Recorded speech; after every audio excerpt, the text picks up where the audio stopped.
సమయం ఇచ్చిన దేవునికి కూడి వచ్చినవి మీ పునరుద్ధాన దినమును బట్టి దేవుని సేవకునిగా మీ ప్రచారకునిగా మా హృదయమంతుడితో నేను వందనాలు తెలియజేస్తున్నాను. అందరూ బాగానే ఉన్నారా? అందరూ బాగానే ఉన్నారా? సంతోషంగా ఉన్నారా? మంచిది. పరిశుద్ధ గ్రంథంలో నుండి రూతు పుస్తకం చదవగలిగిన వారు చక్కగా ఆపకుండా 3వ అధ్యాయం 16 నుండి 18 వచనాల వరకు చదివి సహాయం చేస్తే ముందుకు వెళ్తాం. ఆమె తన అత్త ఇంటికి వచ్చినప్పుడు, అత్త, నా కుమారి ఈ పని ఎట్లు జరిగినని అడుగగా, ఆమె ఆ మనుషుడు తనకు చేసినదంతయో తెలియచేసి, నీవు వట్టి చేతులతో నీ అత్త ఇంటికి పోవద్దని చెప్పి, అతడు ఈ 6 బరల యావలను నాకు ఇచ్చెను అని. అప్పుడు ఆమె, నా కుమారి, ఈ సంగతి నేటి దినమున నెరవేర్చిందే కానీ ఆ మనుష్యుడు ఊరకుండడు కనుక ఇది ఎలాగూ జరుగునో నీకు తెలియ వరకు ఊరకుండమని. దేవుడు తన పరిశుద్ధ లేఖనం ద్వారా మనతో మాట్లాడుతున్నాడు. గట్టిగా గట్టిగా హల్లెలూయా. ప్రభునందు మాకు అత్యంత ప్రియులైనటువంటి దేవుని బిడ్డలాగా మన ప్రతి ఆదివారం కూడా ఈ రూతు పుస్తకం మీద నుండి అనేక వాక్యాలు ధ్యానం చేస్తున్నాం. ధ్యానం చేస్తుండగా చాలా విషయాలు బైబిల్ అంతటిలో ఆ భక్తుల విషయంలో, ఆ భక్తుల జీవితంలో ఏమైతే జరిగినాయో వాటిని కూడా మన జీవితానికి అన్వయించుకుంటున్నాం. అదే యాత్రలో మనం కూడా అదే విశ్వాసపు కోణంలో దేవుడితో నడవడానికి ప్రయత్నిస్తున్నాం. ప్రయత్నం చాలా మంచిది. మనం అలా ఉండటం కాకుండా గలానికి కొట్టిన రాయి అలాగే ఉంటుంది. మనం అలా ఉండకుండా మనము మన స్థితి అది ఏదైనా వాక్యం వింటున్న కొద్దీ మెరుగుపరచ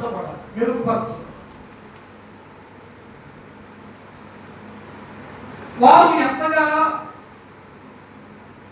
దేవుడు వారి పక్షమై ఉండగా, దేవుడే వారికి వాగ్దానం చేస్తుండగా, వారు ఎన్ని విజయాలు పొందారో వాటిని అన్నిటినీ బైబిల్లో వాగ్దాన రూపకంగా పరిశుద్ధాత్ముడు మన కొరకే వ్రాయించాడు. వాటిని మనం వింటున్నప్పుడు ఆ పరిశుద్ధాత్మని ఆ మాట మనం వింటున్నప్పుడు అవి వారికి నెరవేరినట్లుగానే నాకు కూడా నెరవేరగలవు అనే విశ్వాసంతో ముందుకెళ్తమే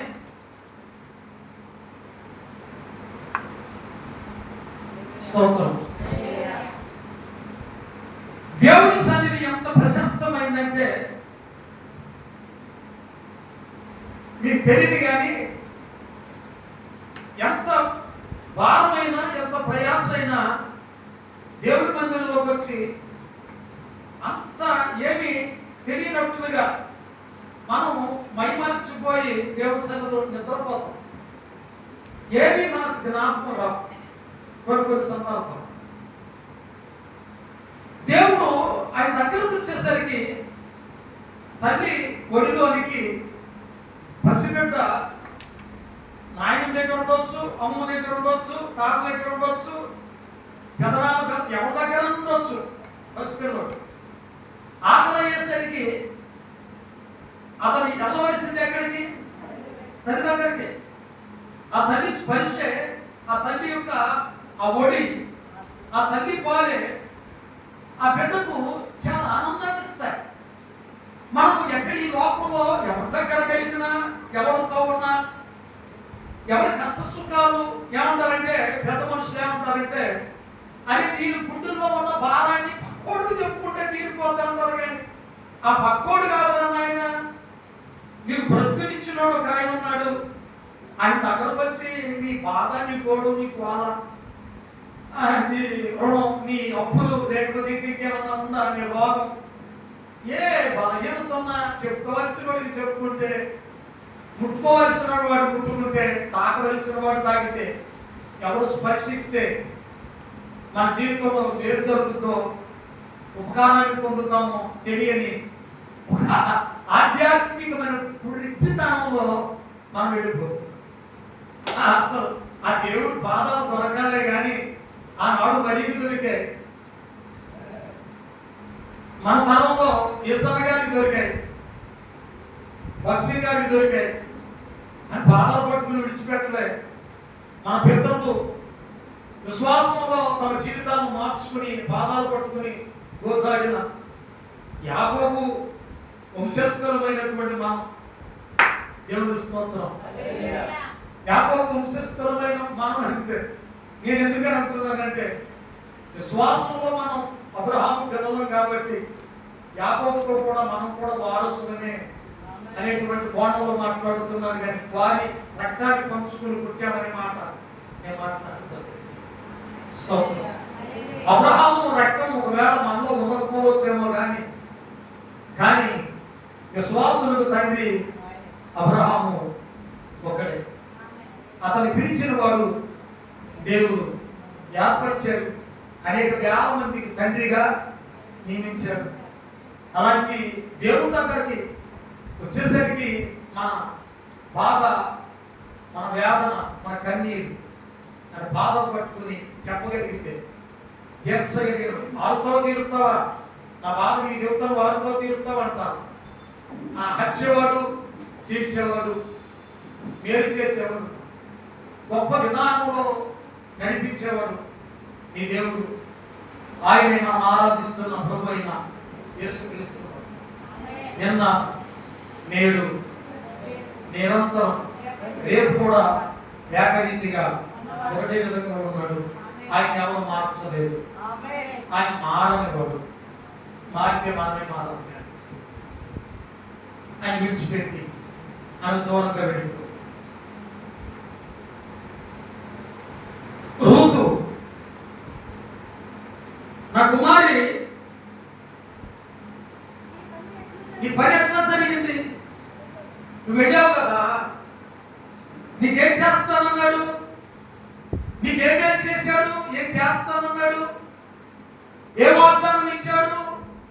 ఏ భరోసా ఇచ్చాడు? నేను ఎలా నడిపిస్తానన్నాడు? నీ పక్షమై ఏం చేస్తానన్నాడు? నీ పని ఎట్లా జరిగింది? నువ్వు వెళ్ళావు కదా, ఒక పని మీద వెళ్ళావు కదా, నీ పని ఎట్లా జరిగింది? నా కుమారి, ఆమె తన అత్త ఇంటికి వచ్చినప్పుడు అత్త కోడలితో నా కుమారి అని మాట్లాడు. ఒక అత్తకు ఒక కోడలకు తల్లి బిడ్డల సంబంధం ఎక్కడి నుండి వచ్చింది? ఈ ఆధ్యాత్మికత ఎక్కడి నుండి కలిగింది? ఎక్కడి నుండి వచ్చిందండి? ఎవరిని వీరిని కలిపారు? ఎవరు వీరిని కలిపారు? దేవదూత గాబ్రియల్ మాట్లాడుతున్నాడు, మరియా నీకు బంధువురాలైన ఎలిజబెతుకి ఇది 6వ మాసం, నువ్వు వెళ్ళు, ఆమె దగ్గరకు వెళ్ళు. ఎన్నో మాసం? 6వ మాసం. ఈ మగడికి వెళ్ళింది, ఆమె ఆహ్వానించింది. ఒకరు ముగ్గురు వందన వచ్చిన చెప్పుకున్నారు. ఇద్దరు పరిశుద్ధాత్మ పూర్ణులయ్యారు. వారు ప్రవచనాలు మాట్లాడుతున్నారు, జరగబోయే విధానం మాట్లాడుతున్నారు. ఈ దీనురాలి దీన స్థితిని ఆయన ప్రకాశించను అని మరియా మాట్లాడుతుంది. నా ప్రభు తండ్రి నా ఇంటికి వచ్చుట నాకేమో ప్రాప్తించనని ఎలిజబెత్ మాట్లాడుతుంది. ఒక ఆధ్యాత్మికమైనటువంటి అక్కడ ఒక స్పర్శ, దేవుని తాకిడి, దేవుని అభిషేకం, దేవుని నింపుదల ఆ ఇల్లంతా నిండిపోయింది. స్తోత్రం. సన్నాసి రాసుకుంటే బూడిద రాదు అంటారు చూసావా? ఒక ఆత్మీయులు రాసుకుంటే, మాట్లాడుకుంటే, వారు కలుసుకుంటే, వారు అందరం వచ్చిన చెప్పుకుంటే, అత్త కోడలికి తల్లి బిడ్డల సంబంధం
ఆ పాదముల యజమానుడు ఈ రాత్రి తూర్పు వార పట్టించబోతున్నాడు. అతని కళ్ళమున ఉన్నాడు. నువ్వు స్నానం చేసి తైలము రాసుకుని బట్టలు కట్టుకుని నువ్వు అక్కడికి వెళ్ళు. జరగవలసిందంతా అతడు నీకు తెలియజేస్తాడు. జరగవలసిందంతా అతడు నీకు తెలియజేస్తాడు. నువ్వు వెళ్ళు.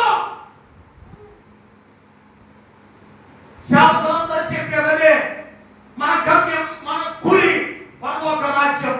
అక్కడ దేవుడు ఆయన తన సింహాసనం మీద ఆసీనుడై మనం అక్కడికి వెళ్ళాలి. మన ఖర్చుల మంటలు చేతపరచుకోవాలి. కొంత కీర్తనలు ఆయనతో కలిసి దేవదూతలందరితో కలిసి ఆయన్ని ఆత్మతో సత్యముతో ఆరాధించే ఆ శుభగడియల కొరకు ఎదురు చూడాలి. మనం వెళ్ళాల్సింది అక్కడికి. మనం చేరవలసింది మన కుడి గమ్యం అదే. వెళ్ళు.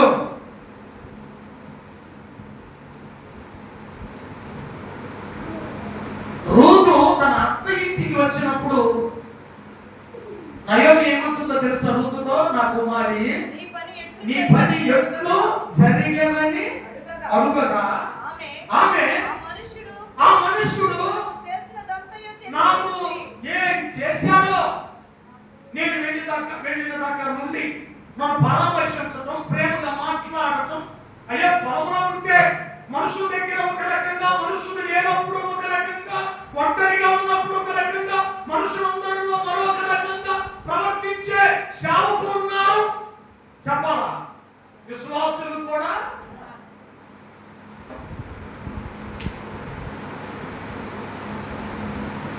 మనుషుల్లో ఉన్నా అలాగే ఉండాలి, ఒంటరిగా ఉన్నా కూడా అలాగే ఉండాలి. నీ బిడ్డ విశ్వాసి, నీ బిడ్డ నీ రక్తం పంచుకు పుట్టకపోయినా నీ బిడ్డ కాబట్టి నీ దగ్గరకు వచ్చినప్పుడు నువ్వు ఒక తండ్రి వలె ఆయన ఆదరించాలి. ఆ ఆదరణ నీ నుండి, ఆ ప్రేమ, ఆ ఓదార్పు నీ దగ్గర నుండి ఆ బిడ్డకు అనుగ్రహించాలి. ఆ బిడ్డ పొంది వెళ్ళాలి. నా తండ్రి, నా సేవకుడు, నా దైవజనుడు అని చెప్పుకోగలిగినంత దేవునికి స్తోత్రం కలుగును గాక. బోయాజును గురించి అతను ఒక్కడే ఉన్నాడు, ఆమె ఒక్కటే ఉంది. జరగడానికి అవకాశాలు ఎన్నైనా ఉన్నాయి. అవకాశమే లేకుండా దేవునికి స్తోత్రం కలుగును గాక. హల్లెలూయా. సమరయ స్త్రీ ఒక్కటే ఉంది, యేసయ్య ఒక్కడే ఉన్నాడు. మత్తలేని మరియా ఒక్కటే ఉంది, యేసయ్య ఒక్కడే ఉన్నాడు. దేవుని ఆమెతో ఏమని మాట్లాడుతున్నాడు? ఆమెతో ఏం మాట్లాడుతున్నాడు? ఆమె ఎలా పలకరిస్తున్నాడు? ఆయన చూపుల్లో ఏముంది? ఆయన మాటల్లో ఏముంది? తొంద అర్థాలు, వివిధ రకములైనటువంటి కామముతో కూడినటువంటి చూపు, ఆ వ్యత్యాసం, తొంద అర్థాలు కలిగిన మాటలు, ఆ ప్రవర్తన, ఆ వరవై నీలో ఉంటే వారిని పిల్లలు ఎలా అవుతారు? నువ్వు తండ్రి ఎలా కాగలుగుతావు? స్తోత్రం చెప్పండి. సమరయ స్త్రీ అన్నది మన తండ్రి అయిన యాకోబు కంటే నీవు గొప్పవాడివా అనంది. మన తండ్రి, నాకు తండ్రి యాకోబే, నీకు తండ్రి యాకోబే. అతని కంటే నువ్వు గొప్పవాడు అంటే గొప్పవాడే. స్తోత్రం. ఈయన ప్రవర్తనకున్న ప్రవర్తనకు మించిన వాడు కదా. యాకోబు కంటే గొప్పవాడంటే అసలు ఆ గొప్పతనం మించిన వాడే ఆయన కదా. స్తోత్రం. ఒక మాట అడుగుతుంటే యూదులకి సమరయులకి సాంగత్యం లేదంటే మనం కలుసుకొనటానికే, మనమందరం కలిసి సాంగత్యం చేయడానికి, ఒక సహవాసంగా ఉండటానికే నేను ఇక్కడికి వచ్చాను. మనమంతా కలిసి ఆత్మతో సత్యముతో ఆరాధించాలి. నీ అవిధేయతను ఒప్పుకో. నీకు ఇన్ని అవలక్షణాలు ఉన్నాయి, నీకు ఇన్ని బలహీనతలు ఉన్నాయి, ఇన్ని కట్ల చేత కట్టబడి ఉన్నావు, నువ్వు ఇంకా బంధించబడినావు. ఆ బంధకాలని విడిచిపెట్టు అని చెప్పినప్పుడు ఆమె ఎప్పుడైతే ఆ బంధకాలు, ఆ బంధుత్వాల కట్లు ఎప్పుడైతే తెగబట్టి విడిచిపెట్టి ఊరిలోనికి వెళ్ళిందో, నేను చేసినవన్నీ నాతో చెప్పిన వాడిని నేను చూశాను, ఈ మనుషుడు క్రీస్తు కాదని గొప్ప సాక్ష్యం ఇచ్చిన సమరయ స్త్రీ వలె నీవు నేను మనమందరం మారగలమా?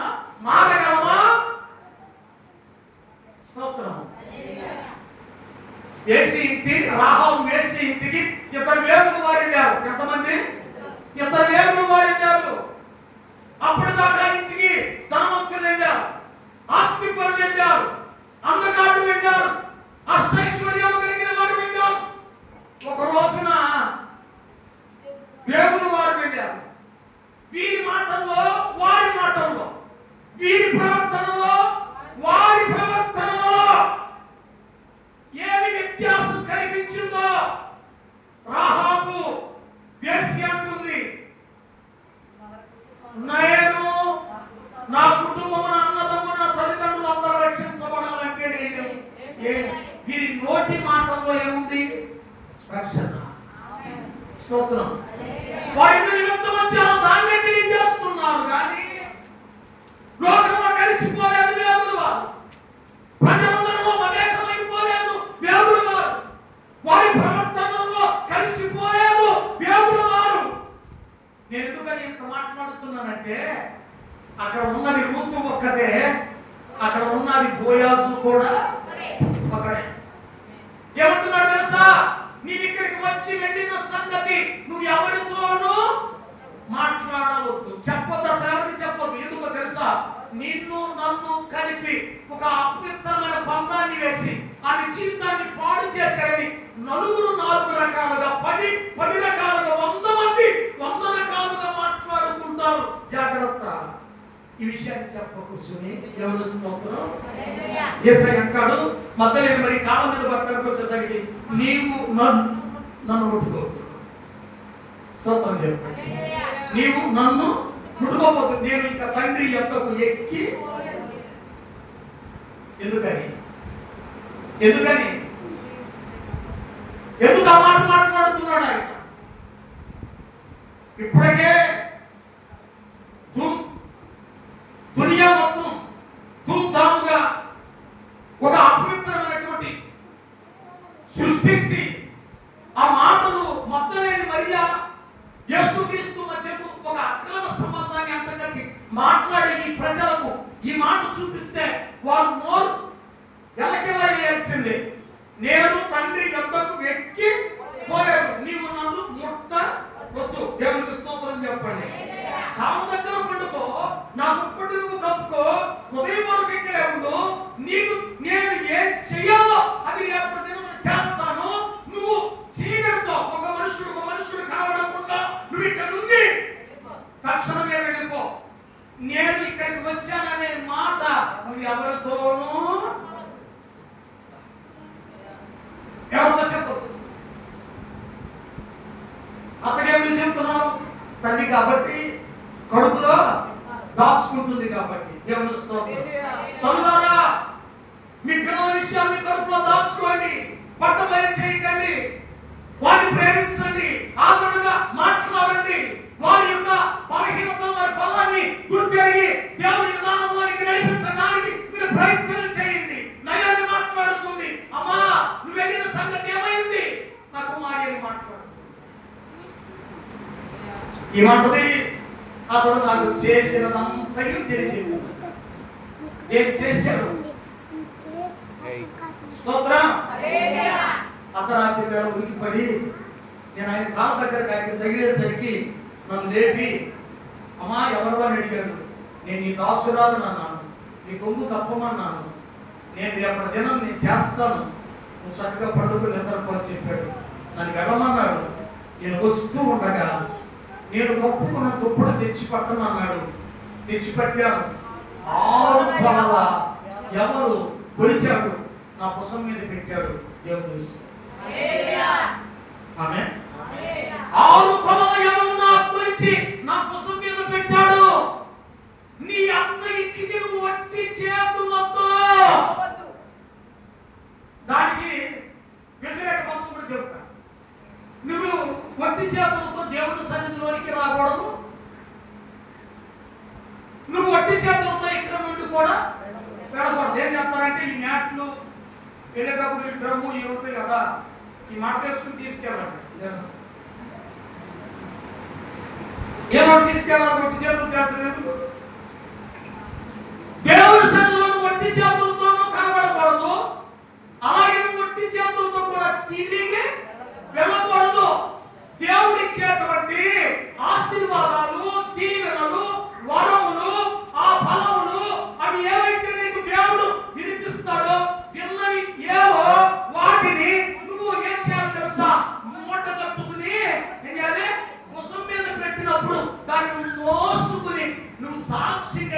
దిగిపోవాలా?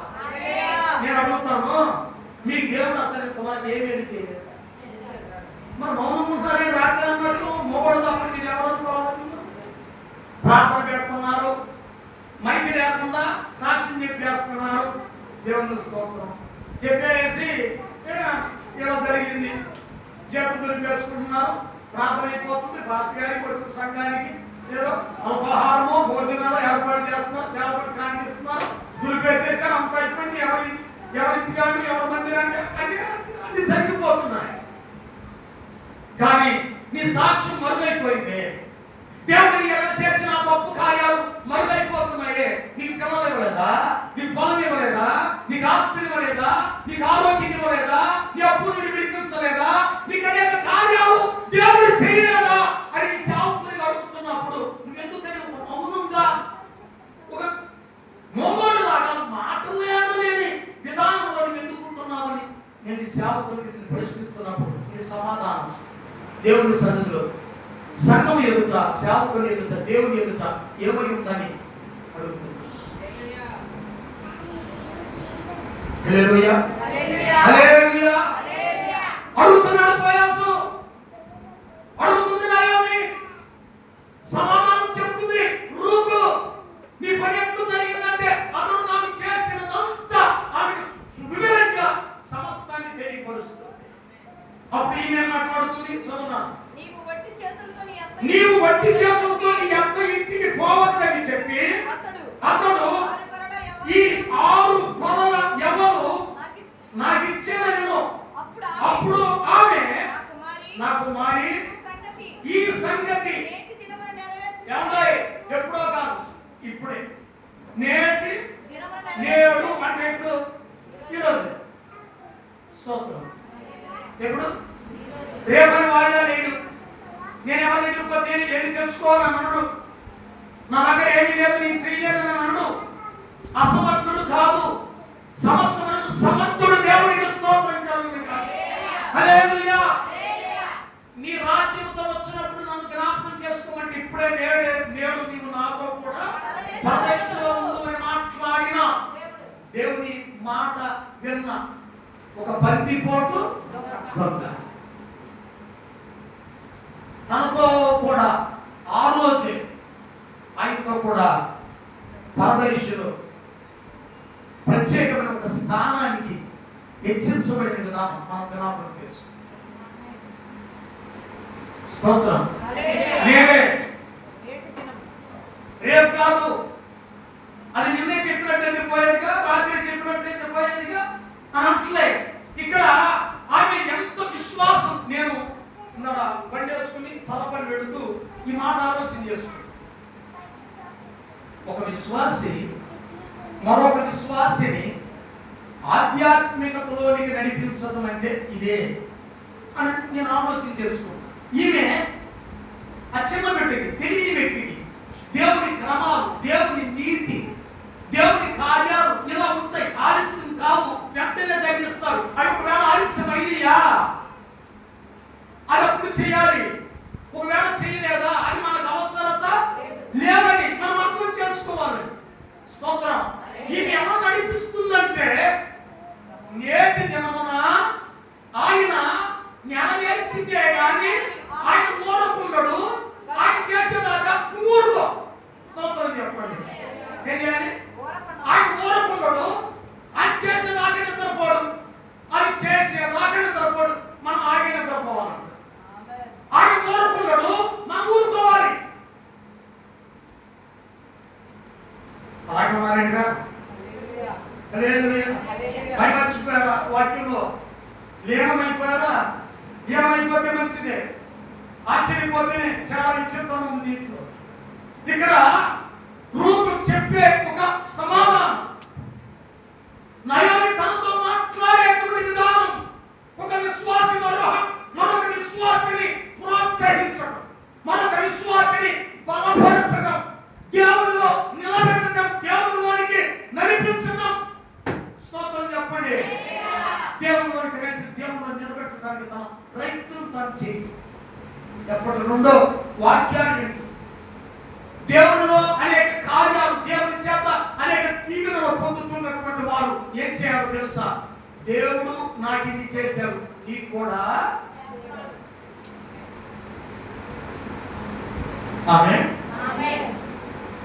ఏమైనా చేయగలవు, కథ మొత్తం మార్చగలవు.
యాకోబు రాసిన పత్రిక ఆదికాండం పక్కనే ఉంది.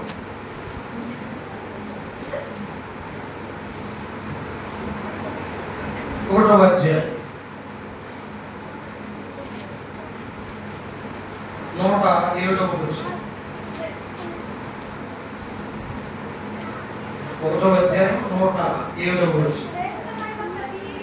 శ్రేష్టమైన ప్రతి ఈవియు సంపూర్ణమైన ప్రతి వరమును పర సంబంధమైనదై జ్యోతిర్మయుడగు తండ్రి యొక్క నుండి. అది ఎలాంటి సంబంధమైంది? మనం కోరేదా? మనం ఆశపడిందా? మనం అడిగిందా?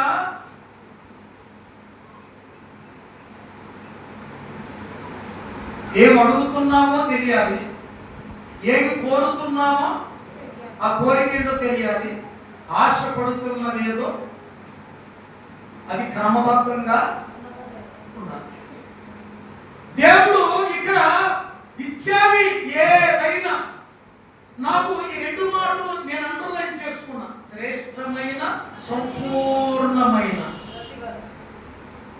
శ్రేష్టమైన సంపూర్ణమైన అనే రెండు మాటలు నేను అండర్లైన్ చేసుకున్నా. అది ఇచ్చేది, అది ఈవి అయినా, ఆయన ఇచ్చే వరమైన, ఆయన ఇచ్చే ఆశీర్వాదమైన, అది సంపూర్ణంగా, అది శ్రేష్టమైనది. ఆమేన్. హల్లెలూయా. ఒకసారి హెబ్రీయులకు రాసిన పత్రిక తీద్దాం. 11వ అధ్యాయం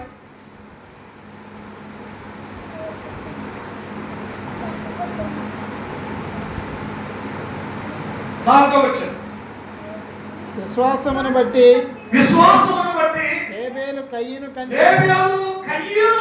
శ్రేష్టమైన బలి దేవునికి అర్పించెను. దేవుడు అతని అర్పణలను గూర్చి సాక్ష్యం ఇచ్చినప్పుడు అతడు ఆ విశ్వాసమును బట్టి నీతిమంతుడని సాక్ష్యము పొందెను. అతడు మృతి నొంది ఆ విశ్వాసము ద్వారానే మాట్లాడుచున్నాడు. దేవునికి స్తోత్రం కలుగును గాక. దేవునికి ఎలాంటిది ఇచ్చాడు? శ్రేష్టమైన పని చేశాడు. ఆమేన్. హల్లెలూయా. కొందరున్నారు, ఆనందయ్య సభ్యులు సంఘాల్లో కూడా ఉన్నారు. వాళ్ళు ఇప్పుడు బయట ఆడతలేదు కానీ వాడు కూడా ఉన్నారు. స్తోత్రం. పేదలాగా నేను చచ్చిపోమని అంట కానీ మారని చెప్పు. దేవుని ఆత్మను శోధించు. నువ్వు దాన్ని ఎంత సంపాదించినా అవి వేటికో ఖర్చు అయిపోతాయి కానీ దేవునికి ఇవ్వకుండా. నేను అదే అన్నా, నువ్వు ఆదివారం రాకుండా ప్రార్థన కొట్టేసాయి, నువ్వు పనే చేయి. నువ్వు దేవుని కాదని దేవుని వద్దని నువ్వు కష్టపడి పనిచేసి నీ అప్పులు కానీ నీకున్న రోగం కానీ అన్నింటిని వదిలించుకో. దేవునితో పనివే.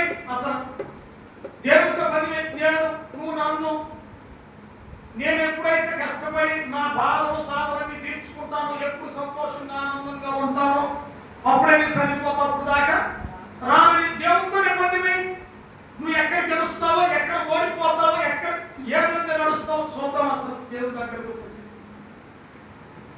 ఏమండి, యాకోబు దేవునితో పంది వేశాడు, దేవునితోనే పంది వేశాడు. ఏమన్నా తెలుసా, నేను వెళుతున్న మార్గంలో నాకు బట్టలు ఇచ్చి నా కుటుంబం అంతటిని పోషించి నన్ను ఆశీర్వదిస్తే నేను మరలా తిరిగి వచ్చి ఏ రాతి మీద అయితే నూనెను పోసానో ఆ రాత్రి నీకు మందిరంగా కడతాను అని చెప్పాడు. ఎందుకు 20 సంవత్సరాలు మర్చిపోయాడు. మోసం చేయటమే సరిపోయింది కానీ దీవించబడ్డం ఎక్కడ జరగలే. దేవునికి స్తోత్రం కలుగును గాక. ఎప్పుడైతే మార్పు పొందాడో, ఎప్పుడైతే పెనియేలుకు వచ్చాడో, అదే పేదలు పెనియేలుగా మార్చబడిందో, దేవునితో పోరాడాడో, ఎప్పుడైతే దీవించబడ్డాడో దేవునికి స్తోత్రం కలుగును గాక. అప్పుడు ఏమన్నాడు తెలుసా దేవుడు, యాకోబు దేవుని మందిరం అని రాయమన్నాడు. ఏమని రాయాలి? యాకోబు దేవుని మందిరం అని రాయాలంట. అతను రాయి నిలబెట్టి నూనె పోసిన ఆ స్థలానికి యాకోబు దేవుని మందిరం రాజై. దేవుడు ఒక మనిషిని ఎంత తిరిగిగా హెచ్చిస్తాడో తెలుసా. ఒక నీరు గారిపోయి ఒక అట్టడుగు నేల మీద, పెద్ద కుప్పల మీద దరిద్రుడు పీదలైన ఒక నీచమైన ఒక దరిద్రపు కొట్టు జీవితంలోని అనేక మందికి ఆశీర్వాదకరమైన వ్యక్తిగా నీడ హోస అని ఒక అతని పేరు. అతనికి భయంకరమైన రోగం అంటారు. ఎప్పుడు తన తల్లి ఏం చేసేది తెలుసా, చెత్తలో పారేసేది అంట. పారేమనేవాడు ఉంటాడు, పారేసేవాడు. ఆ దైవజనుడు పారేసి మళ్ళీ తల్లి పేరు కదా ప్రాణమార్గ మళ్ళీ తీసుకొచ్చుకునేవాడు. సత్యం వచ్చాడు అసలు తీసుకుపోవాడు అంత ఉండకపోయింది. ఆ వ్యక్తి పెద్ద కుప్ప నేను పారేస్తే అతను అట్లా ఏదో విధంగా పెరిగి పెద్దవాడై సంఘంలో ఎవరు ఆ దేశం వెళ్ళి ట్రైనింగ్ చేస్తానికి వెళ్తారంటే ఇతను చేయెత్తాడు. నువ్వే వెళ్తాను ఎవరు అన్నాడు భాష. 10 బ్యాచ్లు వెళ్ళారంట.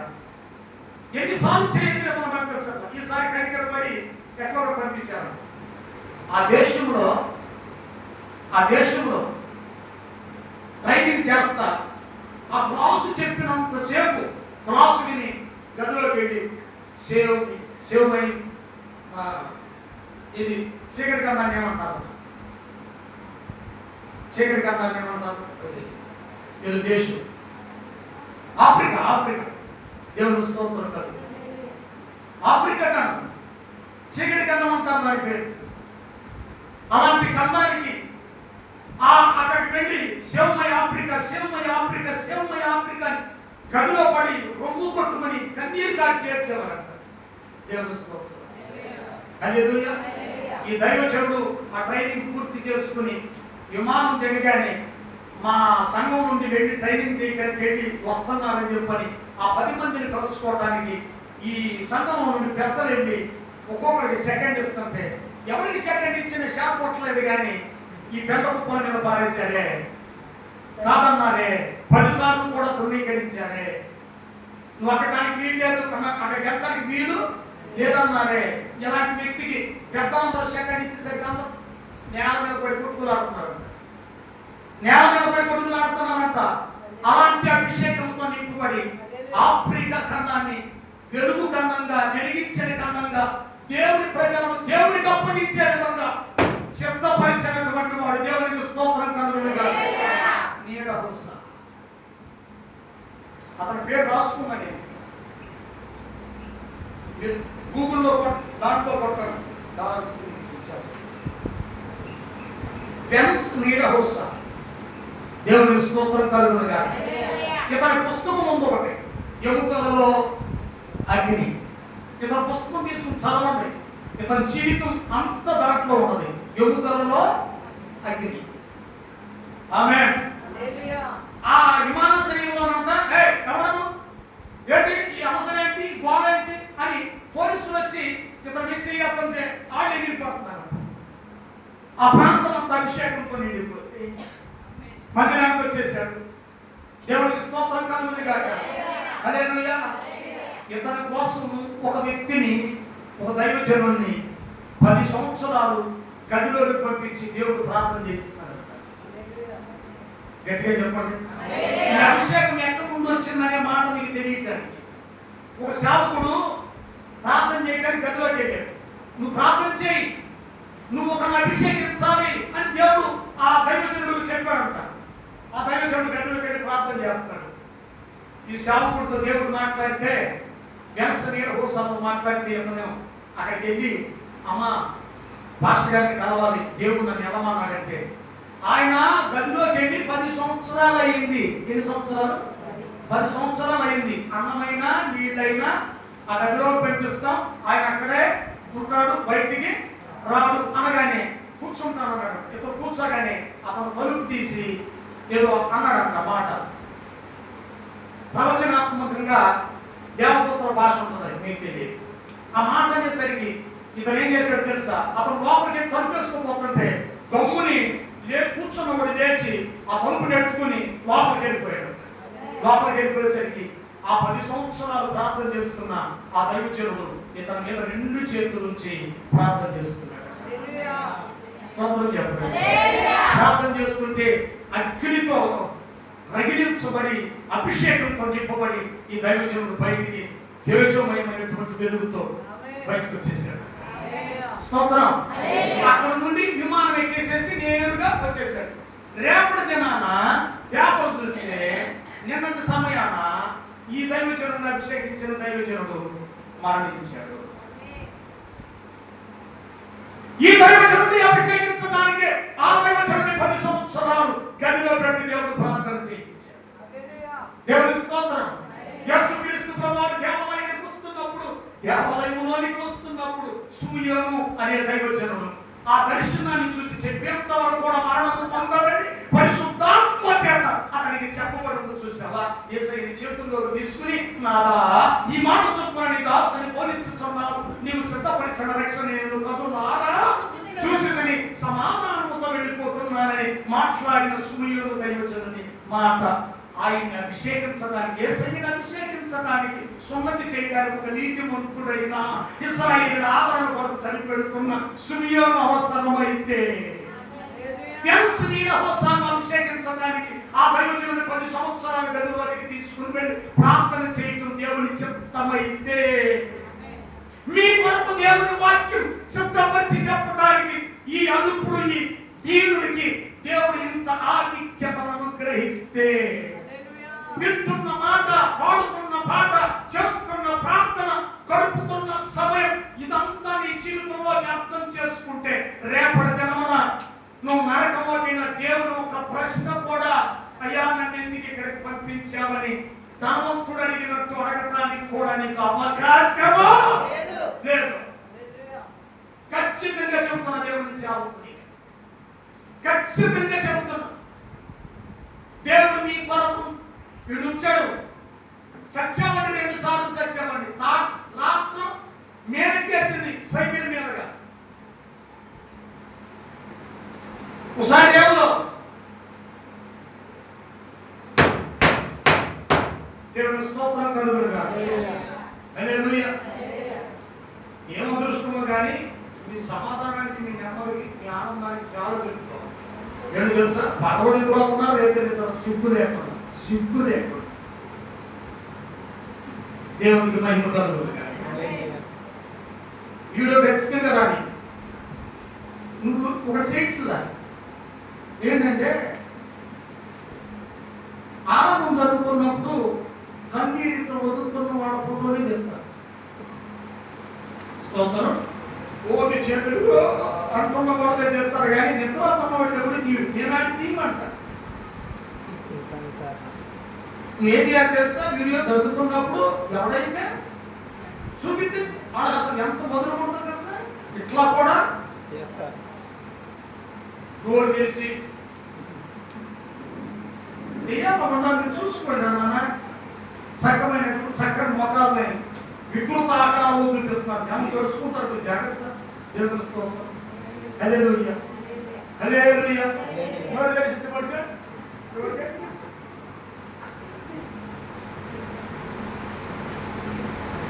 హల్లెలూయా, దేవునికి స్తోత్రం కలుగును గాక. హల్లెలూయా. జానవేశ్వరి గారు వస్తున్న జానవేశ్వరి గారు ఏమన్నా తెలుసా? ఎన్నిసార్లు అయినా మా మొక్కనే తీశారు, కానీ వీడియో మా కాళ్ళు ఎప్పుడన్నా తీశారంటారా అన్నాడు. నాకు ఆలోచింప చేసిందామా? ఎవరు కాళ్ళు కూడా చెప్తారా? వాక్యం చెప్తా అన్నాడు. సువార్త ప్రకటించు వారి పాదములు పర్వతముల మీద సుందరములై ఉన్నవి అనే వాక్యం చూపించినప్పుడు ఈ మాట అన్నాడు. ఎప్పుడైనా మా కాళ్ళు తీసి వచ్చారంటారా వీళ్ళు అన్నాడు. మోహం ఇటు నుండి, అటు నుండి, వెనక నుండి, పై నుండి ఎన్ని రకాల వీడియో చెప్తారు, కానీ కాళ్ళు ప్రయాసపడుతున్నవి, నిలబడుతున్నవి. నా కాలు ఇది బాగా ఒక అరగంట సేపు మరి చెప్పాను. మరి ఇప్పుడు ఒక గంట అవ్వబోతున్నాం. రాత్రి అంతా నిలబడే చెప్పాను కదా. స్తోత్రం. మీ కుటుంబ ప్రార్థన జరిగే చోట కొద్దిగా రిక్వెస్ట్ అడుగుతున్నాను. ఏంటి తెలుసా? అమ్మ కూర్చొని చెప్తాను, కొద్దిగా ఓర్చుకుంటే అని మాట్లాడుతున్నాను. దేవుని స్తోత్రం. ఏ పర్వాలా, కాలు తీసేసినా చెప్తాను, చెయ్యినా చెప్తాను. ఆమె నోరుకుంటే చాలు. దేవుని స్తోత్రం కలుగుతుంది. అమ్మా, నీ పని ఎట్లు జరిగింది? నా కుమారి, నీ పని ఎట్లు జరిగింది? అరే, నీ పని నెరవేర్చిందేనే కానీ ఆ మనుషుడు ఓరకుంటాడు. అది జరిగేదాకా ఊరుకో. అతనే చేస్తాడు, నీకు తెలియజేస్తాడు, చేసి తెలియజేస్తాడు. కీర్తన 37వ కీర్తన 4 వచ్చిన 4 నుండి 6 వచ్చిన. యెహోవాను బట్టి సంతోషించుము. అరే ముందు 6 చదువు. ఆయన వెలుగు వలెను నీ నీతిని మధ్యాహ్నము వలె నిర్దోషత్వమును వెల్లడిపరచును. యెహోవా ఎదుట మౌనముగా నుండి ఆయన కొరకు కనిపెట్టుకొనుము.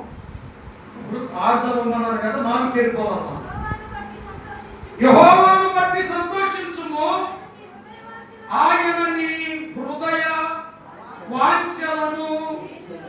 యెహోవాను బట్టి సంతోషించుము, ఆయన నీ హృదయ వాంఛలను. చూడంటాడు, నీ పెదవుల నుండి వచ్చిన ప్రార్థన మానక ఆయన నెరవేర్చు వాడై నీ ఉద్దేశములని సఫలపరిచాడు. నేను చాలాసార్లు అడిగాను. రూతు ఆ పొలమునకు వెళ్ళిన తర్వాత బోయాజుతో అసలు ఒక మాట అన్నా చెప్పింది, నేను విలువరాన్ని, నా గతిది, నా పొలం, నా ఇల్లు, నా స్వాస్థ్యం మొత్తం అమ్ముకోవాలనుకుంటున్నా. బ్రతకడం చాలా కష్టంగా ఉంది. నేను వివాహం చేసుకోవాలి, నాకు పిల్లలు కలగాలి, నా ఎప్పటి జీవితం ఎలా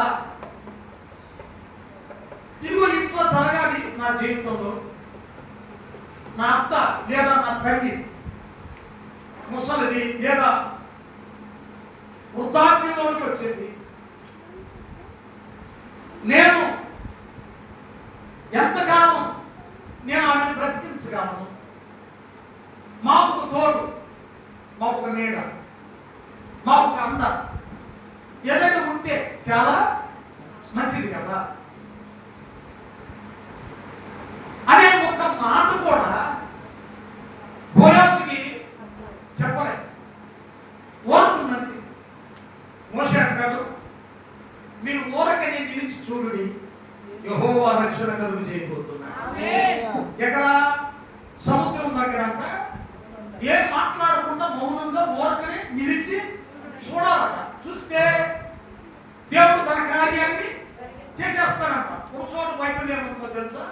సముద్రంలో ఆయన మార్గమును సిద్ధపరిచాడు. ఎప్పుడు వేసేసాడు? ఇశ్రాయేలీయులు అసలు ఈ సముద్రం, ఎర్ర సముద్రం ఒడ్డుకి రాక క్రితమే సముద్రంలో ఏం చేశాడు? ఆయన మార్గాన్ని వేసేసాడు. ఆమె జలములలో సముద్రములో బాటలు వేశాడు. అసలు నేను ఒక మాట అడుగుతాను, నిన్ను సృష్టించక ముందే నీకేం కావాలో అన్ని తయారు చేసి సిద్ధపరిచి, సూర్యుడు, చంద్రుడు, నక్షత్రాలు, ఆకాశం, భూమి, గాలిని అన్ని ఏర్పాటు చేసి, తినే ఫలాలు, తినే జంతువులు ఏమేమైతే నువ్వు తినాలో, నీకేమేమైతే కావాలో అన్నిటిని సిద్ధపరిచిన తర్వాత నేను చేశాడు కదా. నీకు దేవుడు ఏం చేయడు, చేసేసాడని నేను అంటాను. అన్ని ఆయన ముందే సిద్ధపరిచాడు. మనం ఏం చేయాలి తెలుసా? నేను అంటాను ఎప్పుడు, ఇక్కడ ఒక కుండలో వాయిస్ ఉడికింది. దేవుని స్తోత్రం. ఒకడు ఏం చేశాడు? చెంచా తీసుకొచ్చాడు, స్పూన్. ఒకడేమో గుంట గరిటె తీసుకొచ్చాడు. ఎవరికి ఎక్కువ వస్తుంది? అంతే. మనం దాన్ని తోడుకోవటం ఆయన దగ్గర చాలా ఉంది. మీకు ఒక పల్లెటూరు రోడ్డు కాబట్టి మీకు అలా అర్థమయ్యే రీతిలో మాట్లాడుతుంది. దేవుని స్తోత్రం. ఇంకా వాయిస్ బాండి, ఆ పెద్ద కొండ అని నువ్వు ఎంత తీసుకుని తినగలిగితే, నీ ఇక పెట్టి ఏరు పెడితే వేగలు ఏరు కందేలాగా తినొచ్చు. దేవుడు అంత ఇచ్చాడు నీకు ఆశీర్వాదం. దేవుని స్తోత్రం. ఒకసారి ఓ దైవజనుడు అడిగారంట, నాయన పూర్యాలను వాళ్ళ కోసం కురిపించడం ఎందుకు? కురిపించిన తర్వాత వాళ్ళు బేకం నిండా తిన్నారా? ఇక ఏరు పెట్టారు కదా, ముక్కుల్లో కూడా వచ్చింది అక్కడ మాసం తోట. అట్ట తగ్గారండి, అట్ట తిన్నా. ఏంటో కొంతమంది మొక్కుంటే కానీ మొక్కలేదు. సో ఈరోజు ఎంతమంది మొక్కుండారో కడుపు నిండా తినొచ్చారు. దైవజనుడు అడుగుతున్నాడు, దేవాన్ని వారికి పెడతం ఎందుకు, వాడు చంపడం ఎందుకని అడిగితే వాడు అన్నారంట, అరే మేఘం బయలుదేరుతుంది, అందరూ కలిసి వెళ్ళాలి అని అంటే వాడు అంటారంట, ఇప్పుడు కూరేళ్ళు ఉన్నాయిగా, నేను మా దగ్గర ఇక్కడ ఉంటాం, నేను ఎక్కడికి రాం, మాకు చాలు, నేను ఎక్కడికి రాం. ఏంటి మేఘం ఏంటి, మోసే ఏంటి, కేకలు ఏంటి, దేవుడు ఏంటి, ఎప్పుడు ఇంత కఠినంగా, ఇంత క్రూరత్వంగా ఇట్లా ఉండాలా ఏంటి అని సరిగ్గా చెప్పాలి. సరిగ్గా అంట సరుకులు గొడుగులు మన జీవితాల్లో పోవాలి వేస్తున్నాం. బీపీ షుగర్, బీపీ ఏదో అంటారు కానీ బీపీ వచ్చింది అని వాగుతున్నారు అంటారు కానీ బీపీ కదా సరుకుడు. మీకు తెలియదు ఆ సరుకుడే అది బీపీగా మార్చారు డాక్టర్లు. ఇంకొక దాన్ని తగ్గించుకోండి. ఓటి వాగుతూ ఉంటారు, ఎప్పుడు వాగులు పెట్టేది తగ్గించాలి. దేవుడి దగ్గర మన పప్పు రోడవు, మన ఆటలు సాగు. దేవుడి దగ్గర చాలా జాగ్రత్తగా ఉండాలి. వెంటనే వాళ్ళందరూ కొన్ని వేల మంది ప్రజలు అక్కడికక్కడే చచ్చారు. దేవుడి సమాధానం ఎట్లా ఉంటుందంటే కఠినంగానే ఉంటుంది. హల్లెలూయా. పరిష్కారం నీకు ఇచ్చారు, సంవత్సరం అంతా చదివించారు, క్యారేజీ పెట్టి పంపించారు, ఆటో కట్టారు, పరీక్ష ఫీజు కట్టారు, డబ్బు అంతా ఖర్చు పెట్టారు. రేపు ఎగ్జాము 0 వచ్చింది. తల్లిదండ్రులు ఎంత బాధపడతారు. ఓయ్యో నాయ నీకు 0 వచ్చిందా మా అమ్మ అంటారా? చెప్పండి.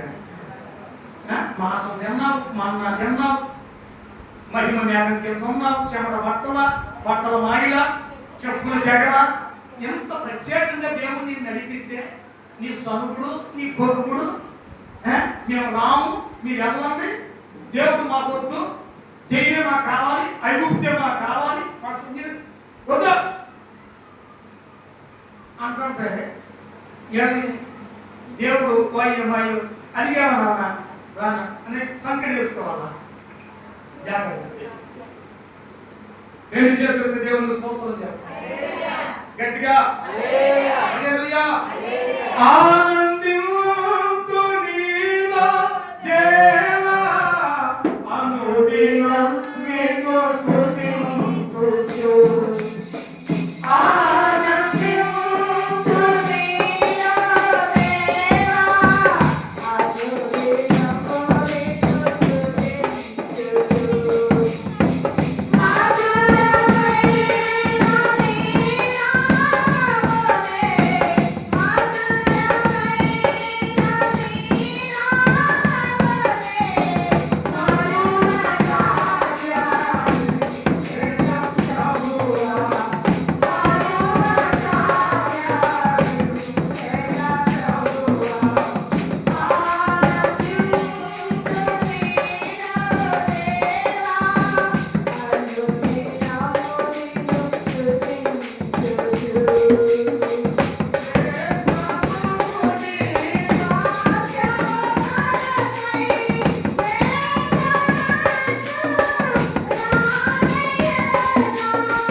దేవుడు మన పక్కన ఉంటే, దేవుడు మనకు తోడుగా ఉంటే, దేవుడు మనం నడిపిస్తూ ఉంటే, కావలసినవన్నీ ఇస్తానని చెబుతుంటే అన్ని సిద్ధపరిచేసి ఉంచితే మనం ఏమంటున్నాం? అనుమానంగా ఇస్తాడా కూడా ఉన్నట్లుగా ఒక అపోహలు అపుత్ర భావంతో మన ముందుకు పోతుంటే, రూతు ఈ రోజున నీతో మాట్లాడుతుంది, కీర్తనకారుడు నీతో మాట్లాడుతున్నాడు.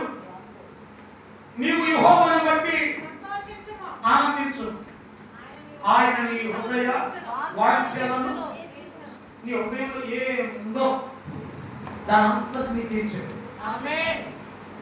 ఏం కోరుతున్నావు, ఏం కోరుకుంటున్నావో దాన్ని ఆ వాంఛ, ఆ కోరిక, ఆశ నువ్వు అడిగి శ్రేష్టమైంది, సంపూర్ణమైంది. అది ఇవి వరం, ఆశీర్వాదం, దీవెన. దేవుడు ఏం కావాలో దాన్ని శ్రేష్టమైంది, సంపూర్ణమైంది. రెండు మాటలు అండర్లైన్ చేశానన్నాగా, శ్రేష్టమైంది, అది నీ హృదయ వాంఛను బట్టి, నీ పెదవుల నుండి వచ్చిన ఆ ప్రార్థన దేవుడు నీకు అనుగ్రహించు. ఎత్తుకో భూసాన, కొలిసి చేశాడు సంపూర్ణంగా. భూసాన్ని పెట్టుకో, నేర్చుకో, నువ్వు సాక్ష్యం చెప్పు. ఈ రోజునే ఆయన నెరవేర్చగలిగిస్తాడు. ఈ రోజే, రేపు కాదు. అని ఊరుకోడు, ఆయన ఊరుకోడు. అసలు నువ్వు ఊరుకోలేదు కాదు, నువ్వు మెదపడి ఊరుకోవట్లే, ఆయన చేసేస్తాడు. నువ్వు భారమంతా ఆయన మీదేసి, నువ్వు భుజాలకు ఎత్తుకోమాక, ఏం చదువుతుంది అనుకోమాక, నీ చెప్తామను నువ్వే చేసేస్తావని చెప్పు. విశ్వాసంతో మాట్లాడు. ఊరుకో. దేవుని స్తోత్రం. యెషయా ప్రవచన గ్రంథం 30వ అధ్యాయం 7వ వచనం. ఆ దినంగా ఐగుప్తు వలన ఆ తలుపు దగ్గర గోడ గడియారం దొరుకుతారండి. ఎవరన్నా మధ్యానికి ఫోన్ పోయి చూడకపోతాను, చూసి తెప్పేయచ్చు, ఆపేయచ్చు. మీ ఆశ కూడా నెరవేర్చబడి. స్తోత్రం. ఒకసారి ఏం జరుగుతుందంటే, ఈ మాట చదివి ముగిస్తానంటున్నాం చూసా, ఆ మాట ముగించుకోకుండానే చాలా దూరం వెళ్ళిపోతున్నాం కదా. మీ ఆశగా ప్రాణాన్ని దేవుడు తృప్తిపరచుగా. ఐగుప్తు వలన సహాయము పనికిమాలింది, నిష్ప్రయోజనమైంది. అందుచేతను ఏమీ చేయక ఓరకుండు గప్పాల మారి అని దానికి పేరు. ఈ మాట నేను చదివినప్పుడు నాకు ఇది హాస్యాస్పదంగా ఉంది. ఇదేంటి ఇట్లా రాశాడు ప్రవక్త యెషయా అని అంటే, ఐగుప్తు వలన సహాయము పనికి మారింది అంటే ఐగుప్తు రాజు ఎవడు? వాడు సహాయం చేస్తానంటాడు కానీ సహాయం చేయట్లా. దేవుడు స్తోత్రం. కొన్ని ప్రభుత్వాలు ఏం చేస్తాయంటే ఎలక్షన్ అప్పుడు అసలు కొన్ని వందల చేయని అని చెప్తే వాగ్దానాలు అంటారు.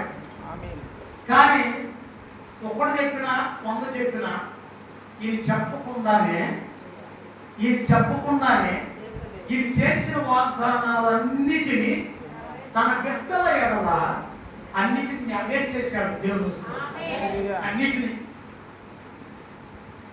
ఏదైనా నీ పుట్టినప్పుడే పండగ కాదు ఆయన ఉయ్యాలో ఏం నువ్వు నడవో సమయం ప్రతిదానికి స్తోత్రం.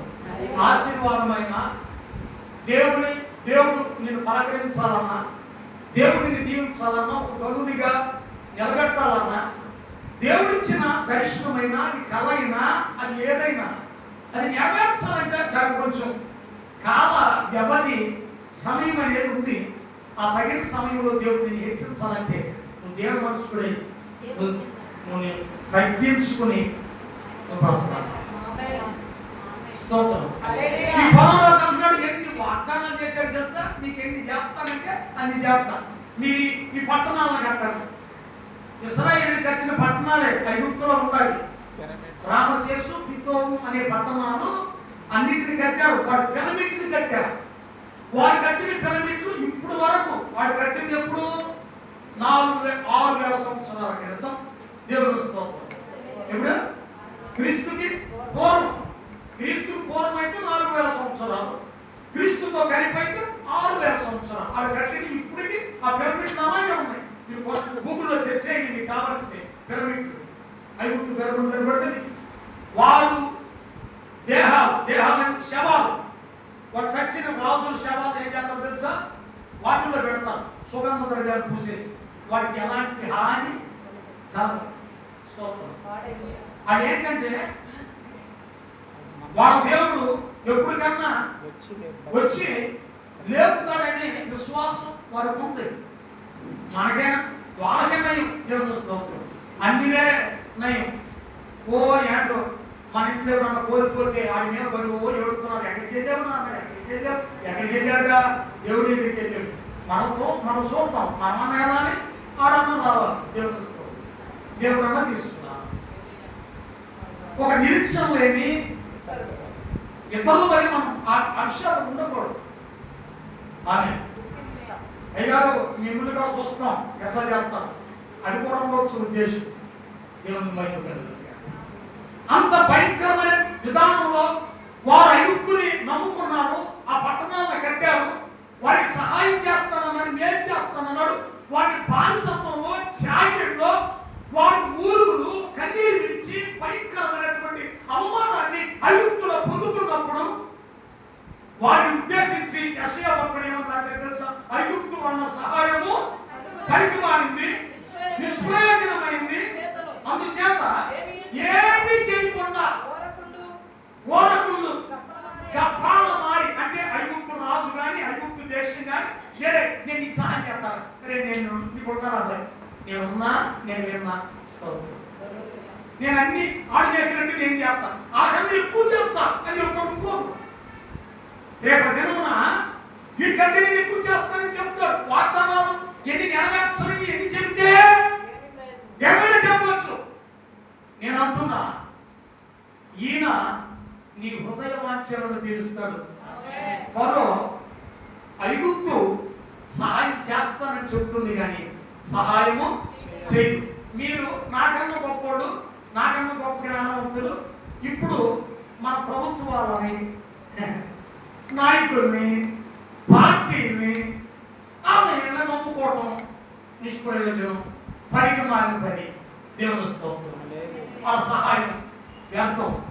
సహాయం చేసేవారు